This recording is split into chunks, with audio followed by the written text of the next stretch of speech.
अहमद अदनान तारिक, फैसलाबाद। बहुत ही दूर एक जंगल में एक बहुत बेवकूफ़ और सासक्ति का मारा राजा रहता था। दुनिया में शायद ही कोई जानता था कि इसकी सल्तनत कहाँ वाक़ है। वो सारा दिन अपने तख्त पर लेटा रहता और उसके मुलाजिम मोर के परों से बने पंखों से इसे हुआ करते रहते। एक दिन इसने फैसला किया कि इससे भी शादी कर लेनी चाहिए। उसने अपने वज़ीरों और मुशीरों को दुनिया के हर कोने में भेजा। इसके वज़ीर और मुशीर भी उसी की तरह के अक्लमंद थे।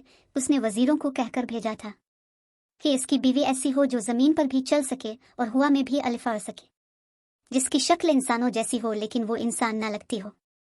इसके 4 बाजू और 4 टांगे हों। बेचारे वज़ीर और मुशीर सख्त परेशानी के आलम में दुनिया भर में मारे मारे फिर रहे थे।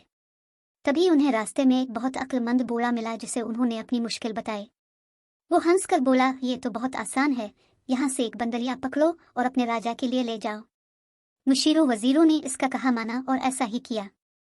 राजा ने बंदरिया को देखा तो गुस्से से कहने लगा, तुम पागल हो, ये तो बंदरिया है। तो वज़ीरों ने राजा को जवाब दिया, राजा का राज सलामत रहे। हुजूर ने जो शर्तें बताई थीं इस पर यही पूरी आत रखती है। ये दुनिया में वाहिद जानदार है जिसकी शक्ल इंसानों से मिलती है, लेकिन ये इंसान नहीं है। ये दरख्तों पर एक दरख्त से दूसरे दरख्त तक अलिफाड़ कर जा सकती है और ज़मीन पर भी आसानी से चल सकती है। ये टांगों से बाजुओं का काम लेती है और बाजुओं से टांगों का, इसलिए इसकी 4 टांगे भी हैं और 4 बाजू भी। वाकई राजा की सारी शर्तों पर एक बंदरिया ही आत रखती थी। लिहाजा राजा लाजवाब होकर बेवकूफ़ों की तरह उन्हें देखने लगा। फिर बंदरिया से तो इसने शादी किया करनी थी, वो सारी उम्र कनवारा ही रहा। लेकिन लोग बंदरिया को नहीं भूले और राजा की गैर मौजूदगी में इसे बंदरिया का शौहर ही कहते रहे।